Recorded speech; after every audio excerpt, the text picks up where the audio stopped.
Pablo ya había comenzado una obra 10 años atrás en su segundo viaje misionero, llevando el evangelio.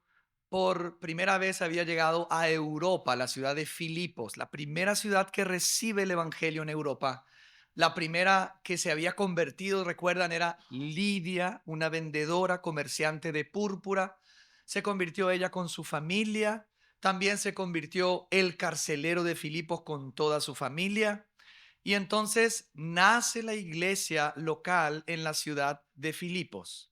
10 años después, Pablo está en la cárcel y escribe a la iglesia que está en Filipos, juntamente con los ancianos, juntamente con los diáconos. Quiere decir que esta iglesia, que había nacido 10 años antes de que Pablo le estuviese escribiendo, había crecido en vida. Ahora era una iglesia modelo. No solamente era una iglesia que estaba bien organizada según el modelo bíblico, sino que también era una iglesia dadivosa. Era una iglesia que tenía el corazón por las misiones. Era una iglesia que tenía una relación muy íntima, cordial, de compañerismo y de amor con el apóstol Pablo, de tal manera que esta iglesia, no solo en una vez, sino en varias oportunidades, había enviado donativos al apóstol Pablo para sus propias necesidades. Así que el apóstol en Roma tenía una casa alquilada, no tenía ningún impedimento de recibir a los hermanos ni de enseñar acerca del reino de Dios. Él escribe 4 epístolas y entre esta está la epístola a los filipenses. Era Epafrodito, un hermano en Filipos, probablemente uno de los líderes de la iglesia, que había llevado este donativo al apóstol Pablo. Y ahora Pablo lo está reenviando a Epafrodito con la epístola. O sea que uno de los propósitos principales de esta epístola era una, digamos, un gesto de gratitud, de agradecimiento por parte del apóstol Pablo para estos creyentes que habían enviado este donativo.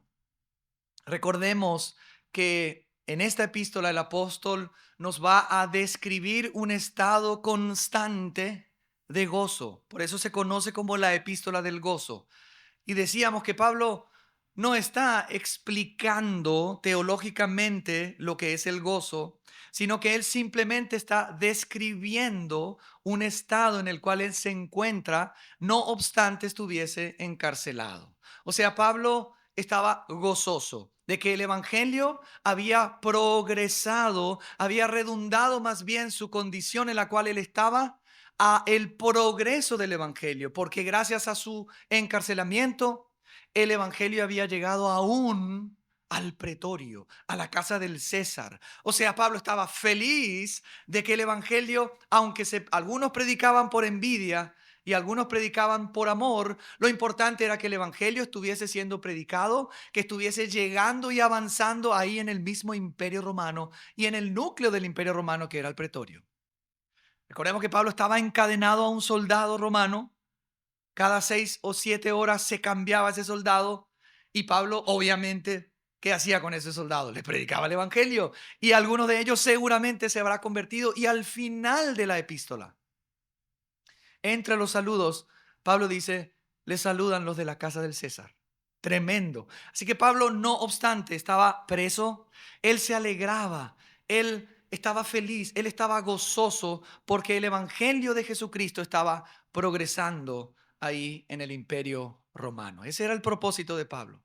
Pablo decía que no obstante estuviese ahí, no sabía todavía cuál iba a ser su sentencia. O sea, en realidad lo sabía, como vamos a ver hoy, pero él no sabía, digamos, de forma oficial, porque todavía no se había dictaminado si iba a morir o si iba a ser libre. Pero Pablo dice, como nos explicaba nuestro hermano Mariano, que lo importante es que o por vida o por muerte, Cristo sea exaltado en mi cuerpo. O sea, vemos a un hombre lleno del Espíritu Santo, con el corazón rendido a su Señor que lo había salvado y que no obstante estaba encarcelado, no estaba de vacaciones. Se alegra en Cristo, se goza en Cristo, se goza de que Cristo es glorificado a través de su vida y él exhorta a la iglesia a que también se alegren en Cristo. La carta del gozo del apóstol Pablo. Recuerdo que Pablo en otra epístola había dicho: hablando de Jesús, en 2 Corintios 4:7, tenemos este tesoro en vasos de barro. Para Pablo, el Señor Jesús era su tesoro, era lo que más valor tenía en su vida. Y ese tesoro, decía Pablo, lo tengo en un vaso de barro. Pablo sabía que él no era un tesoro, pero que su vida era valiosa por el tesoro que ahora estaba en él, no obstante él fuese un vaso de barro, frágil, débil. Así es como la gloria del Señor se manifiesta mayormente cuando reconocemos nuestra fragilidad. Pero no nos olvidemos que tenemos a Cristo habitándonos. Qué glorioso es el Evangelio, ¿verdad? El misterio de Dios, que es Cristo en vosotros, la esperanza de gloria. Nosotros no somos cualquier cosa. Nosotros somos los que estamos depositando, los que estamos conteniendo al Dios vivo y verdadero, el creador de todas las cosas, que vive en nosotros y se expresa a través de nosotros. Esa es la iglesia. El cristianismo no es solamente el tesoro, ni tampoco solamente el vaso de barro, sino que es el tesoro en el vaso de barro. Y este hombre había entendido que Jesús era su tesoro. Jesús mismo, en Mateo, en el Sermón del Monte, había exhortado a las personas a quienes estaba predicando, a sus discípulos: no se hagan tesoro en la tierra. ¿Por qué no tenemos que hacer tesoro en la tierra?, decía Jesús. Porque hay ladrones, porque se van a corromper, hay animalitos que lo van a comer, pero hagan tesoro ¿dónde? En el cielo. Ahí no hay ladrones, ahí está seguro el tesoro. Y Jesús concluye esas palabras en Mateo 6 diciendo: porque donde está vuestro tesoro, ¿qué va a estar también ahí?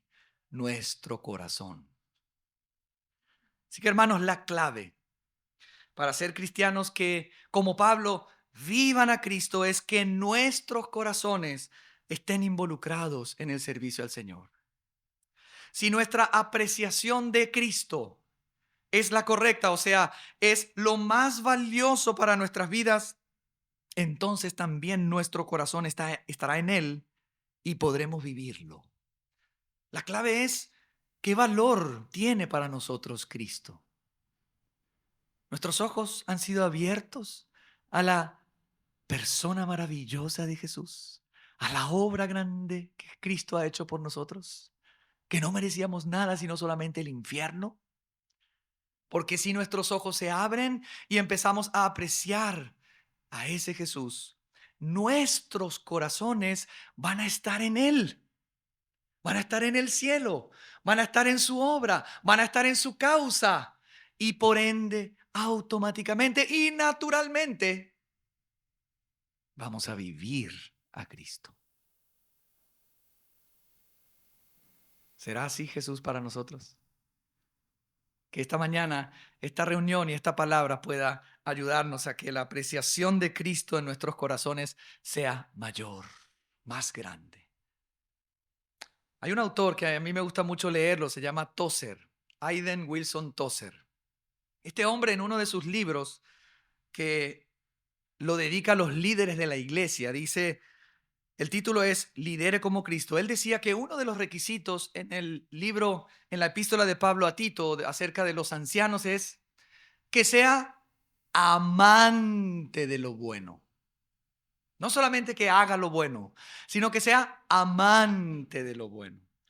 Nosotros tenemos que responder a la pregunta, decía él en su libro, si realmente somos amantes de lo bueno, tenemos que responder, ¿qué hacemos en nuestro tiempo libre? ¿A dónde vamos cuando tenemos tiempo libre? ¿Con quién queremos estar y pasar tiempo cuando tenemos la posibilidad y la libertad de escoger con quiénes queremos estar? ¿Con quién nos sentimos realmente a gusto y disfrutamos de la compañía de estas personas? La respuesta a estas preguntas van a manifestar si realmente amamos lo bueno, que es Cristo y su iglesia, o si de otra manera no amamos lo bueno. Y él decía, es difícil pensar y pedir que la iglesia pueda tener una bendición de Dios si tiene líderes que aman estar en el mundo, o con creyentes tibios, fríos, apáticos, carnales, mundanos. Toser es terrible, Toser te confronta. Así que la clave, hermanos, para que podamos realmente glorificar a Dios en nuestras vidas es que nos enamoremos de Dios. Cuando yo me enamoré de mi esposa, me enamoré cuando era mi novia, nadie me tenía que decir, la vas a ir a visitar tal día por obligación. Me nacía. No veía la hora de ir a verla. Y cuando nos distanciamos por causa de mi trabajo, nos veíamos una vez al mes, a veces una vez cada 2 meses. Yo palpitaba cuando estaba llegando ella en el tren. Y llegaba a la estación y paraba el tren y mi corazón latía tun, tun, tun, tun, tun, tun, tun, y se bajaba. ¡Wow! Nadie me obligaba. Y espero que nadie le haya obligado a ella tampoco. Eso es lo que el Señor quiere que nosotros tengamos con nuestro Jesús. Una relación de qué? De amor, de pasión. Y para eso es necesario, amados hermanos, que nos dispongamos a conocerlo. Porque en la medida que lo conocemos y nos negamos a nosotros mismos para dedicarnos al Señor, vamos a ir descubriendo la preciosura de Jesús. No es solo nuestro Salvador, sino que es nuestro amante Salvador. ¿Amamos al Señor así esta mañana? Ojalá que salgamos de este lugar con nuestro corazón palpitando por Él. Esta mañana vamos a leer algunos versículos del primer capítulo y comenzaremos desde el verso 21, un verso muy importante. Verso 21 hasta el verso 26 es la lectura de la epístola a los filipenses. Dice así el apóstol Pablo: porque para mí el vivir es Cristo y el morir es ganancia. Mas si el vivir en la carne resulta para mí en beneficio de la obra, no sé entonces qué escoger. Porque de ambas cosas estoy puesto en estrecho, teniendo deseo de partir y estar con Cristo, lo cual es muchísimo mejor. Pero quedar en la carne es más necesario por causa de vosotros. Y confiado en esto, sé que quedaré, que aún permaneceré con todos vosotros para vuestro provecho y gozo de la fe, para que abunde vuestra gloria de mí en Cristo Jesús por mi presencia otra vez entre vosotros. Hasta aquí la lectura. Hermanos, esta gloriosa afirmación que hace el apóstol Pablo: para mí el vivir es Cristo, está introducida por una pequeña palabrita que es porque. Ese porque es una conjunción de causa, o sea, nos está vinculando a la frase anterior y nos está dando el motivo por el cual Pablo puede decir lo que había dicho en el verso 19. ¿Qué había dicho en el verso 19? Lo vamos a leer. En el verso 19 Pablo había dicho esto. 19 y 20. Porque sé que por vuestra oración y la suministración del Espíritu de Jesucristo, esto resultará en mi liberación, conforme a mi anhelo y esperanza de que en nada seré avergonzado. Antes bien, con toda confianza, como siempre, ahora también será magnificado Cristo en mi cuerpo, o por vida o por muerte. Imagínense lo que decía Pablo, hermanos. No estaba tan preocupado de seguir viviendo o de morir. Lo que a él le preocupaba era otra cosa: que Cristo sea visto en su cuerpo, o por vida o por muerte, de una forma grandiosa. No que, como decía nuestro hermano Mariano, Cristo necesita crecer. Cristo es ya sumamente glorioso. Pero la gloria de Cristo tiene que ser vista de una manera extraordinaria en sus hijos, si lo amamos. Y para Pablo, el mayor anhelo, su mayor esperanza era que tanto si tuviese que seguir viviendo o que tuviese que ser asesinado, lo importante era que Cristo sea exaltado en su vida. ¿Y por qué? ¿Cuál es la causa del que Pablo estuviese gozoso y pensase de esa manera? Bueno, la causa es esta, la que dice aquí Pablo: porque para mí el vivir es Cristo. Ahora tenemos que preguntarnos, hermanos, esta mañana, ¿pero qué significa? ¿Qué es lo que significa para mí el vivir es Cristo, porque es una hermosa frase, ¿verdad, hermanos? Y todos la conocemos. Pero ¿qué significa? Bueno, el hermano William MacDonald en su comentario dice esto acerca del apóstol Pablo. Dice que la filosofía de la vida de Pablo no era vivir ni para el dinero, ni para la fama o el placer. El objeto de su vida era, en este orden, amar, adorar y servir al Señor Jesús. Ese era el objeto de su vida. Eso significaba para Pablo vivir a Cristo, amar al Señor, adorar al Señor. Ustedes recuerdan en Filipos cuando él estaba en la cárcel lo que hizo con Silas. Se puso a llorar, ¿se acuerdan? Y todos los presos escuchaban cómo lloraba y se lamentaba y pedía socorro, ¿verdad? No, hermanos. Empezó a cantar, tu fidelidad es grande. Y el Espíritu empezó a llevar esa alabanza a toda esa cárcel.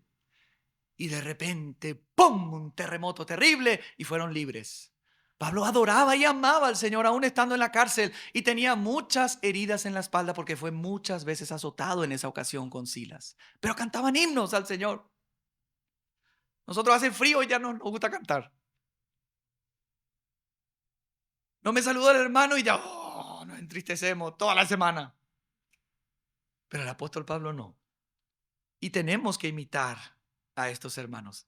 Dice el hermano William MacDonald que para Pablo Cristo era el que tenía el objeto de su amor, de su adoración y de su servicio.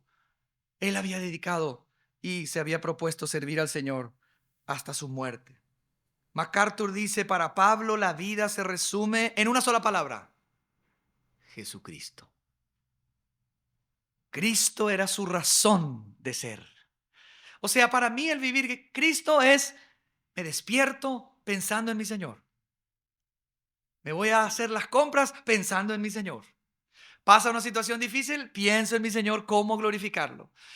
Vivir a Cristo significa no olvidarnos jamás, no solamente acordarnos los domingos cuando partimos el pan, sino jamás de lo que Él hizo por nosotros. Que yo soy salvo por gracia, mediante la fe en lo que Él hizo, no en lo que yo hice. Yo no hice absolutamente nada. Lo único que Él me pidió que yo hiciera es que recibiera por la fe lo que Él hizo por mí. Eso no es obra, eso es fe. Siempre Pablo contrapone la fe a las obras. Así que la fe es el medio para recibir la gracia de Dios y nunca tenemos que olvidarnos de eso. Él es nuestra salvación. Él es el que nos santifica. Él es el que nos va a glorificar. Él debe ser el objeto y la meta de nuestro andar y nuestro vivir. Nuestra mente debe estar y nuestro corazón involucrados en la persona gloriosa de Jesús, porque eso es lo que se merece como mínimo. Para mí, el vivir es Cristo. Y Pablo en esta epístola no está diciendo, para nosotros el vivir es Cristo. No, no dijo eso Pablo. Pablo dijo, para mí. Yo no sé para ustedes, pero para mí, Cristo es mi vivir. Escuchaba al hermano Miguel Núñez que decía que cuando Pablo dice esto, le recordaba lo que Josué dijo en el Antiguo Testamento. Josué, en su último discurso delante del pueblo, después de haber cumplido cabalmente la misión que el Señor le envió, convoca a todo el pueblo y les empieza a hablar Josué en el capítulo 24 de Josué. Y llega un momento donde le dice al pueblo y les desafía: escoged hoy a quién van a servir ustedes. Si a los ídolos de vuestros padres que se trajeron de Egipto, o a los ídolos de los amorreos donde hoy estamos viviendo.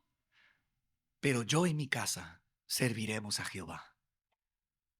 Yo no sé ustedes, pero yo y mi casa vamos a servir a Jehová. Pablo está diciendo eso para mí. Y ojalá que eso sea para toda la iglesia.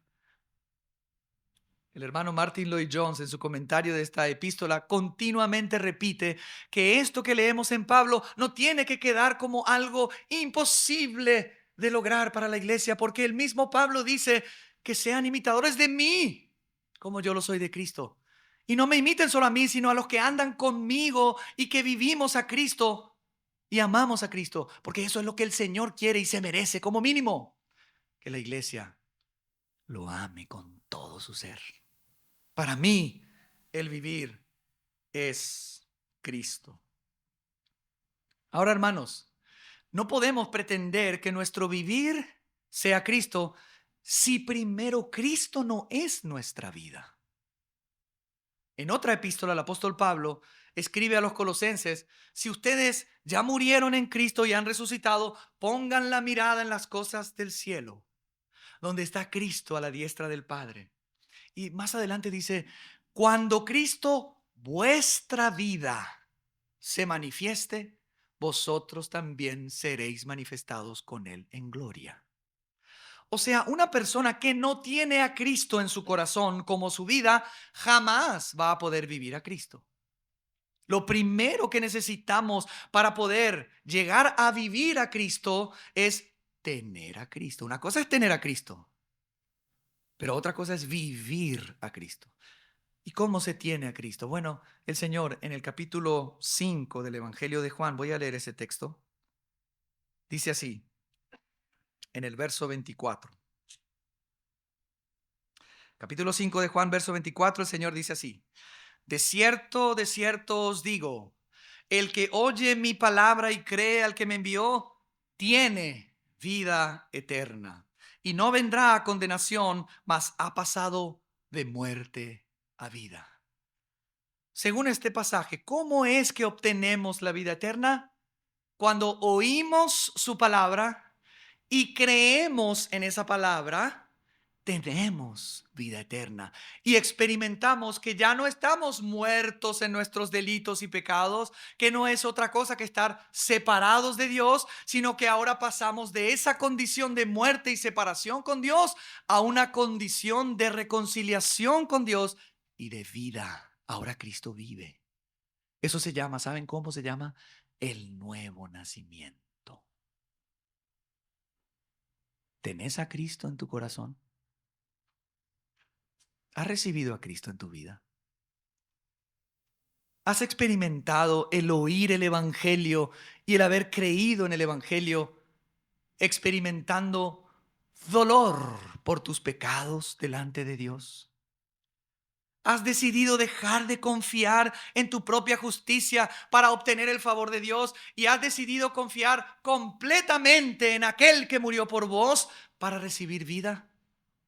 Porque si pasó eso, el Espíritu Santo cuando viene te convence de pecado, te guía a una vida de arrepentimiento, a un celo por el Señor y a un aborrecimiento total por aquellos pecados que antes cometíamos.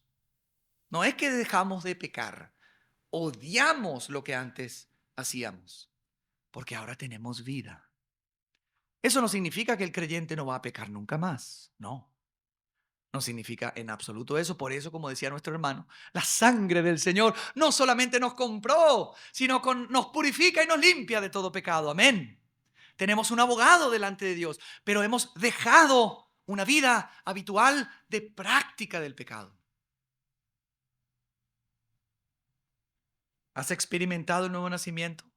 ¿Podés decir juntamente con el apóstol Pablo esta frase que él dice en Gálatas 2:20? Juntamente he sido. Así debe ser traducido. Es un verbo en tiempo perfecto, una acción cumplida en el pasado. Juntamente he sido crucificado con Cristo. Ya no vivo yo, mas Cristo vive en mí. Ese es el nuevo nacimiento. Esa es la experiencia que Dios quiere que todo ser humano pueda experimentar. Vení a Cristo esta mañana, abrile tu corazón si todavía no has creído, arrepentite y cree en Él para tener vida eterna, para que Cristo sea tu vida, si aún no lo has hecho. Porque si solamente hiciste esto, solamente si has experimentado la primera parte de ese texto de Gálatas 2:20, podés decir la segunda parte de ese texto. Porque la segunda parte de ese texto dice así: y la vida que ahora vivo en la carne, en este cuerpo de muerte, la vivo en la fe del Hijo de Dios que me amó a mí y se dio a sí mismo por mí. Solo si Cristo hoy está viviendo en tu corazón porque has experimentado un nuevo nacimiento, entonces vas a poder vivir a Cristo. Y eso es lo que quiero, hermano y hermana, que esta mañana sientas en tu corazón el deseo de consagrarte completamente a Él y a su causa. Amén. Para mí, el vivir es Cristo. La primera parte de ese texto de Gálatas es nuevo nacimiento y la segunda parte es vivir a Cristo. No es que una vez que nos salvamos por la fe, ahora vivimos como queremos. No, la vida que nos queda por vivir aquí en la tierra, como decía Mackintosh. Mackintosh decía en su libro, el Señor nos salvó y nos dejó acá en la tierra. No es que te salva y te lleva rápido al cielo. ¿Por qué? Porque en la tierra Él quiere y necesita, porque soberanamente ha decidido que nosotros seamos la expresión de su voluntad aquí en la tierra y que colaboremos con la extensión de su reino aquí en la tierra. Así que ahora necesitamos seguir viviendo por la fe en Jesús. Nacemos de nuevo por la fe. Nos santificamos por la fe en Jesús. No por nuestras propias obras. Y andamos por fe, no por vista, decía el apóstol Pablo. ¿Verdad, hermanos? Para Pablo, ya que el vivir era Cristo, entonces el morir era ganancia. Qué tremendo, hermano. Morir es ganancia. O sea, hermano, me voy a mi entierro. Ah, hermano, te vas a ganar. Qué ganancia para vos. ¿Realmente una ganancia? No, muchos dicen que la ganancia es seguir viviendo y morir es una pérdida. Pero si para nosotros el vivir es Cristo, automáticamente morir, hermanos, es ganar. Es mejor. Ese es el evangelio. Que te mueras es mejor para vos. Imagínense lo que dice el mundo. Morir es, tienen todo miedo. No, ni hablemos de la muerte. No, nosotros vamos a hablar de la muerte. Y vamos a decir que la muerte para los que vivimos a Cristo es ganancia.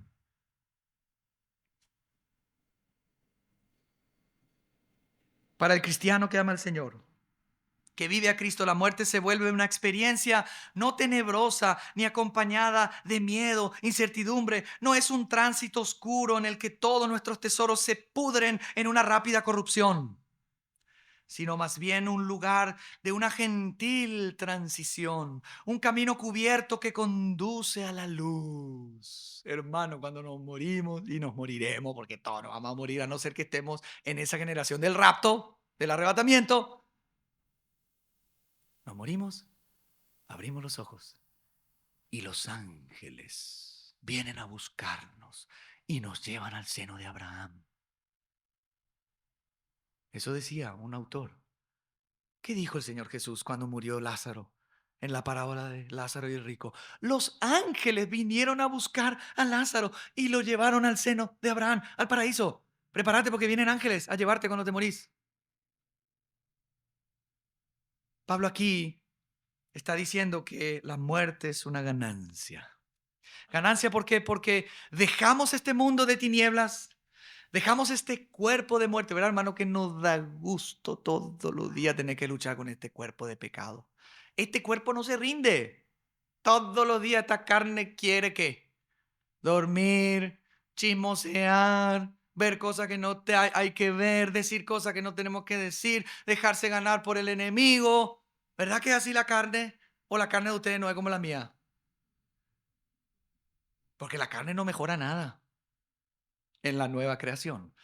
Es la nueva creación la que vence a la carne y se reproduce la vida de Cristo en nuestra vida natural. Así que dejamos esta lucha constante, ¿verdad? Contra nosotros mismos. El hermano Watchman Nee decía que los que quieren servir al Señor tienen que saber que el mayor enemigo que tienen son ellos mismos. Claro que está Satanás, está el mundo. Y dejamos este mundo con el príncipe de este mundo, si morimos, dejamos a los deseos de la carne, la concupiscencia de los ojos y los deseos de este mundo de tinieblas. Y ganamos porque nos vamos a la presencia. ¿Saben a dónde nos vamos cuando nos morimos? A nuestro hogar, a nuestra casa. Hermano, cuando yo estaba en el exterior, estuve muchos años ahí. No sé qué tiene Paraguay, pero Paraguay es espectacular, hermano. Paraguay, ¿verdad que le querés a tu tierra, tu cultura, tu gente, los olores, el tránsito, las calles empedradas que son un desastre? Le amás, le extrañas lo empedrado. Demasiado lindo ya en Europa las calles. De repente un bache queda así como, acá me viene Paraguay a mi mente. Y cuando volvía, mi corazón también palpitaba. Pues a veces pasaban meses, a veces pasaba un año. Y venía a Paraguay. Y cuando el avión empezaba a descender, a aterrizar. Vos sabés que en Paraguay, los únicos, yo creo, en el mundo que aplauden cuando se aterriza acá en Paraguay. Parece un logro, wow. Pero no es que aplauden porque, estamos vivos, llegamos a nuestra tierra. O sea, la ansiedad del paraguayo, ya estamos ahí con el cocido, la chipa, el tereré, todo ahí esperando y todo al piloto. El piloto sale, bueno, un aplauso y todo. ¿Verdad que es así? Porque uno quiere regresar a su tierra. Y a veces uno sufre. Yo le entiendo a los hermanos que viven acá en Paraguay y no son paraguayos. Y cuando está la posibilidad de volver a su tierra, el corazón, los meses previos, empieza a latir, ya no se duerme. Mi esposa dentro de poco se va a Italia con las dos más pequeñas y su corazón ya, pizza, arrivederci, vuelvo allá, tiramisú. No es solo la comida, también sus padres, la gente, la iglesia, pero nuestra cultura, nuestra gente, nuestra tierra, la añoramos, ¿verdad que es así, hermanos? Yo agradezco al Señor que me está manteniendo acá por algunos años, pero tenemos que estar dispuestos a volver a salir si el Señor así quiere.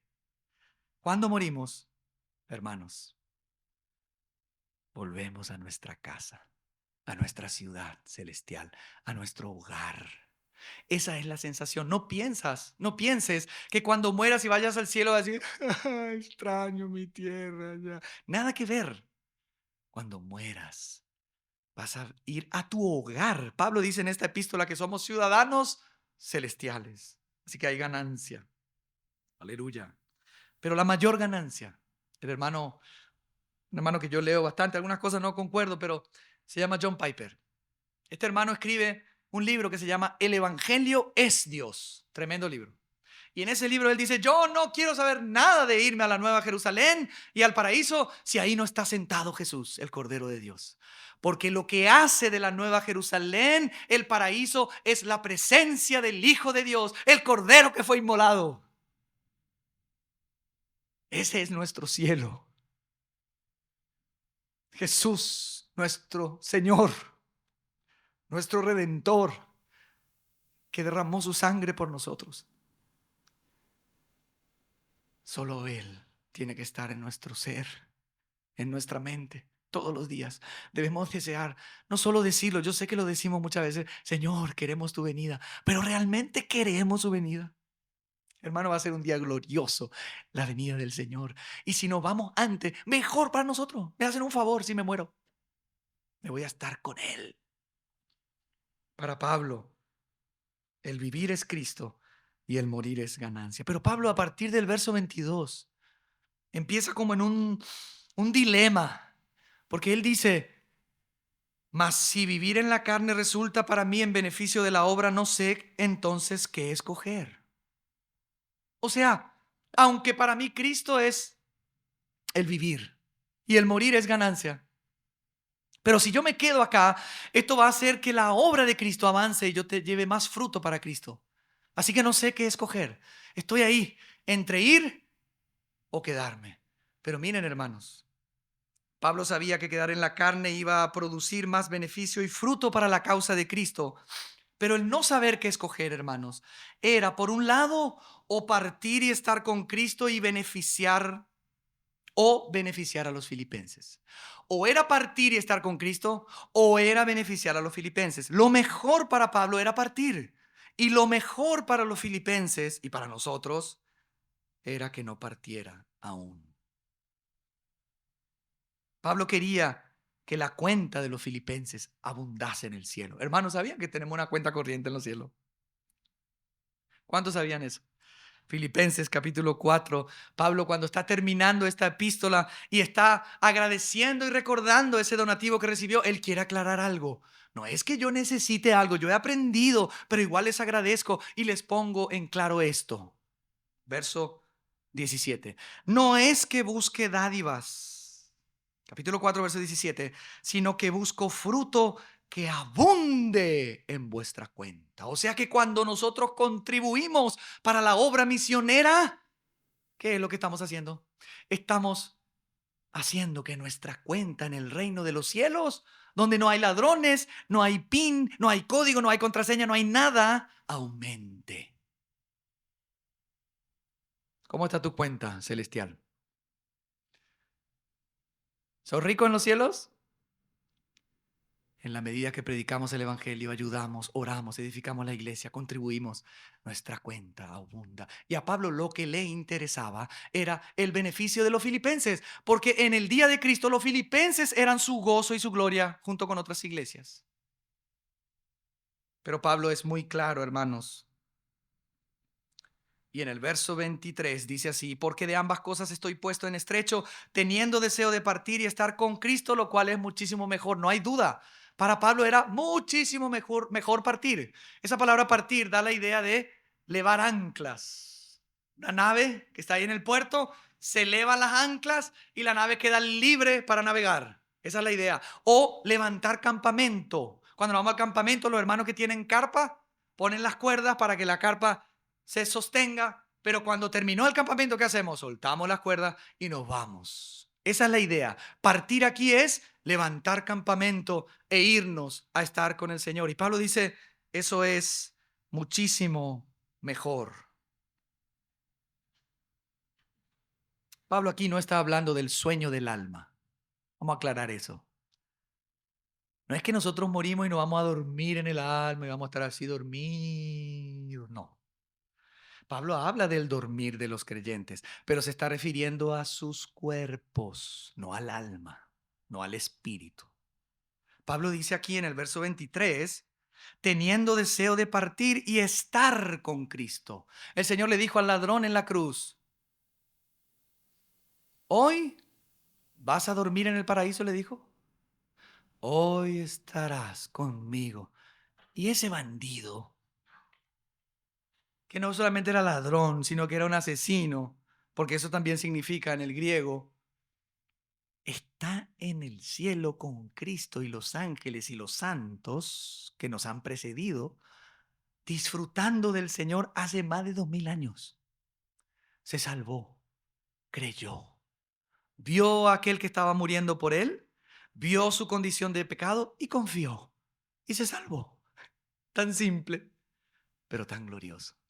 Se salvó y está con Cristo. Así Pablo decía, estar con Cristo, lo cual es muchísimo, acá vamos a agregarle, hermano, muchísimo mejor, ¿verdad? A veces nosotros decimos, Señor, venga a tu reino, quiero que vuelva, y despacito decimos, sí, Señor, pues déjame primero casarme, recibirme, llegar a jugar en primera, encontrar novia. No es ni tan rápido, Señor, pero venga a tu reino, pero todavía no tan rápido. Y cantamos, ven, Señor Jesús, ¿verdad? Ese día, hermano, se acerca. Y si la iglesia ora y la iglesia está lista, parecería, no quiero ser dogmático, que apresuramos su venida. ¿Estamos retrasando su venida o estamos apresurando su venida? Porque Él no va a retrasar el día. ¿Por qué? Porque Él es paciente para con algunos, para con todos, no queriendo que ninguno perezca, sino que todos procedan al arrepentimiento. Es muchísimo mejor, hermanos, estar con Cristo y partir, levantar campamento. Pablo era un obrero que amaba al Señor y a su causa. En el verso 24 dice, pero quedar en la carne es más necesario por causa de vosotros. Lo repite. O sea que Pablo no estaba pensando en su beneficio al quedar en la carne, sino en el beneficio de los otros. Hermanos, el tiempo que nos queda por vivir, ¿cuánto será? Podemos tener algunos años. Alguien va a decir, bueno, me esperan todavía 30, 40, 50 años de vida, otros 20, otros 10, otros ya 5, 4. Esta noche. No sabemos cuánto nos queda por vivir. Pero hermanos, el tiempo que nos queda por vivir, deberíamos pensar en amar a Cristo y poner nuestras vidas al servicio de los demás. Ese debería ser nuestro único anhelo y propósito. Amar a Jesús, adorar a Jesús y servir a Jesús. Y eso se ve de forma práctica en el ámbito de darnos a los demás. Dejar de pensar en nosotros solamente. y pensar en los demás, ayudar a los demás, llevarles el evangelio, ayudar a los que llevan el evangelio.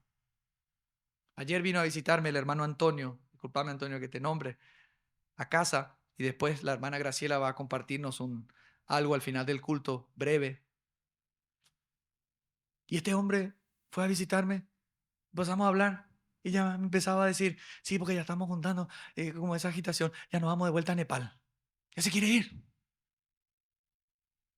Está deseoso de ir a Nepal. ¿Cuántos años, Antonio, que estás yendo con tu esposa? ¿Cuántos años ya que estás sirviendo? ¿Cuánto? 26. 26 años que se va a Nepal. ¿A qué se va a Areguá, a Nepal? A llevar el evangelio. Mis hermanos, ya estamos ahí viendo, empezamos a hablar. Y yo decía, wow, este ama a los nepalíes, se dice. Nepalíes. Este le ama a los nepalíes. Y qué bueno que hayan hermanos que tengan el deseo de ir y llevar el evangelio y pensar en otros. Y que el tiempo que nos queda por vivir lo vivamos para otros. ¿Dónde están los obreros? ¿Dónde están los que quieren ir a la obra? ¿Dónde están los que se disponen para ir a llevar el evangelio? Sufrir cosas que hay que sufrir porque no da gusto. No dormir en tu cama, estar siempre con tu familia, negarse a tu tierra, a tu gente. Pero el Señor quiere que oremos para que Él envíe obreros a su mies, porque la mies es mucha, pero los obreros son pocos.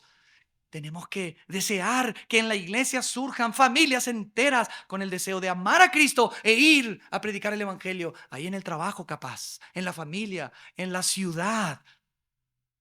Ese capaz es nuestro campo misionero. Pero si el Señor nos llama a ir a China, a Mongolia, a Italia, a Cancún, Santo Domingo, cualquier lado, tenemos que estar dispuestos. Siempre tenemos que estar dispuestos a levantar las cuerdas de la carpa. No para morir en este caso, sino para ir a otro lugar. Amén. Pablo tenía eso en su corazón. Vamos terminando, hermano. El verso 25 dice, y confiado en esto, sé que quedaré, que aún permaneceré con todos vosotros para vuestro provecho y gozo de la fe, para que abunde vuestra gloria de mí en Cristo Jesús por mi presencia otra vez entre vosotros. Aquí Pablo manifiesta una vez más seguridad y confianza, como vemos en el versículo 19. En el verso 19 Pablo también dice, porque sé que por vuestra oración, la suministración del Espíritu de Jesucristo, esto resultará en mi liberación. Y en el 25 vuelve a decir, y confiado en esto, sé que quedaré. O sea, Pablo sabía que la sentencia final todavía no había llegado para su vida. ¿Y cómo es posible que supiese Pablo? ¿Qué es lo que tenía Pablo diferente a veces a nosotros que no sabemos, estamos en incertidumbre? ¿Saben, hermanos? Hace poco tiempo fui a la casa de un hermano, César, para que me haga la limpieza de los oídos. Y había bastante suciedad. Me avergüenza un poco. Pero eso es por andar, por el polvo, la suciedad, el ambiente se te va metiendo y a veces uno no oye. Y en mi casa ya era medio preocupante la situación, porque estábamos ahí en la mesa y los chicos me hablaban y yo, ¿cómo? Y es feo no escuchar, ¿verdad? ¿Cómo? Todo el tiempo. Entonces fui y me limpiaron, gracias al Señor. Y increíble, hermano, cómo te cambia la calidad de vida, ¿verdad? Cuando escuchas. Estás tapado, de repente, ¡pum!, me escuchas. Así como cuando no ves y ves. La calidad de vida cambia. Ahora le escucho a todo. Cuidado, no me hablen tan fuerte, hermano, porque escucho muy bien ahora. Pero, hermanos, cuando no escuchamos bien, ¿qué tenemos que hacer para escuchar a la persona? Acercarnos. Nos acercamos a la persona. Nos apartamos del ruido. Nos apartamos de todo ese movimiento que impide que podamos oír la voz del Señor. Pablo era un siervo de Dios que estaba muy cercano al Señor y podía oír al Señor y escuchaba al Señor. Y los secretos de Jehová, amados hermanos, son ¿para quiénes? Para los que temen al Señor. Salmos capítulo 25, versículo 14 dice, los secretos de Jehová son para los que le temen. Pablo sabía, evidentemente el Señor le había revelado que aún no iba a morir. En su segundo encarcelamiento, ahí sí, él ya no dice, Yo sé que voy a ser libre. Yo sé que, ahí en 2 de Timoteo dice, no, yo sé que estoy próximo a la muerte. Él ya sabía que iba a morir, así como Pedro también lo dice en su epístola, que ya estaba próximo a la muerte. Estos hombres eran, ¿cuál era la diferencia? Vivían cerca del Señor y escuchaban claramente la voz del Señor por su palabra y en el Espíritu. Pablo sabía, y efectivamente Pablo salió de su primer encarcelamiento y efectivamente volvió a ver a los filipenses. Qué maravilla, ¿verdad, hermanos? Que podamos ser hombres y mujeres que estemos atentos a la voz del Señor, seguirlo a Él y confiar en Él. ¿Cuál era el objetivo de Pablo? Sé que quedaré, que permaneceré con todos vosotros para vuestro provecho y gozo de la fe. En 1 Tesalonicenses capítulo 3 dice así el apóstol Pablo hablando a los tesalonicenses en el capítulo 3, dice así, a partir del versículo 9. Miren lo que dice. Por lo cual, ¿qué acción de gracias podremos dar a Dios por vosotros, por todo el gozo con que nos gozamos a causa de vosotros delante de nuestro Dios, orando de noche y de día con gran insistencia para que veamos vuestro rostro y completemos lo que falte a vuestra fe? O sea que los obreros visitan a las iglesias para completar lo que falta a nuestra fe salvífica inicial. Porque la fe que salva es la inicial. Pero esa fe, dice el apóstol Pedro en su primera epístola, debe ser hallada esa misma fe en alabanza, en gloria, para el día glorioso del Señor. Y para eso necesitamos obreros, hermanos que nos visitan, que nos instruyen y que completan lo que falta a nuestra fe. Ojalá que estos obreros que son llamados a la obra no solamente dependan del Espíritu Santo, sino que también tengan diligencia en cuidar sus cuerpos, que coman bien, que reposen bien. ¿Saben para qué? Para que puedan llegar a los 60, 70, 80, 90 años y todavía tener salud y predicar el evangelio, visitar, viajar y enseñar. Porque a veces somos tan desequilibrados en servir y querer servir al Señor en nuestra propia fuerza que nos enfermamos y llegamos a los 40 y estamos peor que uno que tiene 80. Así que hay que orar por estos hermanos para que vivan muchos años y para que sigan visitándonos para nuestro progreso en la fe. Pablo termina diciendo, para que abunde vuestra gloria de mí en Cristo Jesús por mi presencia otra vez entre vosotros. Pablo sabía que cuando iba a ver de vuelta a los filipenses, ellos se iban a gloriar en Cristo de que te volvemos a ver, Pablo. El Señor respondió a nuestras oraciones y nos gloriamos en Cristo por tu venida otra vez aquí entre nosotros. Hermanos, para terminar esta mañana, voy a hacer algunas preguntas y también voy a hacer un llamado. La primera pregunta que voy a hacer, hermanos, después de haber escuchado lo que hemos oído esta mañana, es, ¿dónde está nuestro corazón, hermanos? ¿Nuestro corazón está en las cosas del cielo? ¿Amamos al Señor? ¿Vivimos a Cristo? ¿Qué significa Cristo para vos?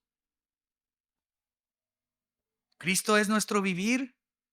¿O nuestro vivir es el trabajo, la familia, los vicios, los pasatiempos, mi ministerio, mi salud, mi hijo, mi club, etcétera, etcétera, etcétera, etcétera, etcétera? ¿Qué es lo que te apasiona? ¿Será Cristo? Ojalá que sea Cristo, porque Él es digno de ocupar tu corazón en primer lugar. El apóstol Juan, en su primera epístola, al final decía, hijitos míos, guardaos de los ídolos. Hermanos, a los creyentes le dice eso.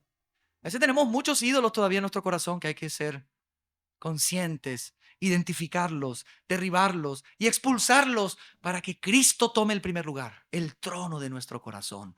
Nuestra mente, nuestro cuerpo, nuestra finanza, nuestros dones, todos son de Él que nos dio y tenemos que servirlo a Él.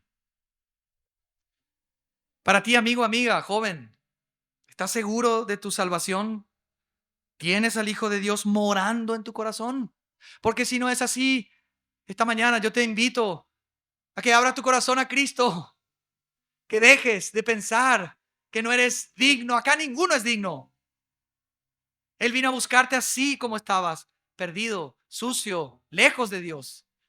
Y Él quiere salvarte esta mañana. Abrile tu corazón, por favor, te pido. Cree en el Señor. Vení a Él en arrepentimiento, arrepentido, con un corazón contrito por tus pecados y decirle: Señor, te abro mi corazón esta mañana, te recibo.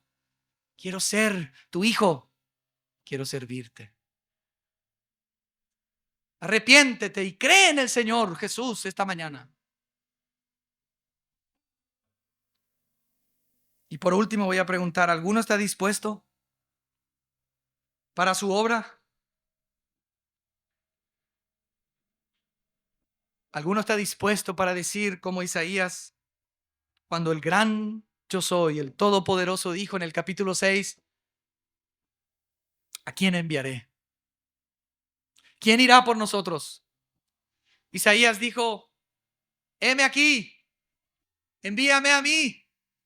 Yo quiero ir, yo quiero servirte, yo quiero llevar tu evangelio a las naciones, yo quiero llevar el evangelio a mi barrio, yo quiero discipular a aquellos que están necesitando, yo quiero poner de mí todo lo que tengo. Señor, aquí estoy, envíame a mí, yo estoy dispuesto. Así que esta mañana te llamo esta mañana. Si todavía no has creído en el Señor, cree en el Señor.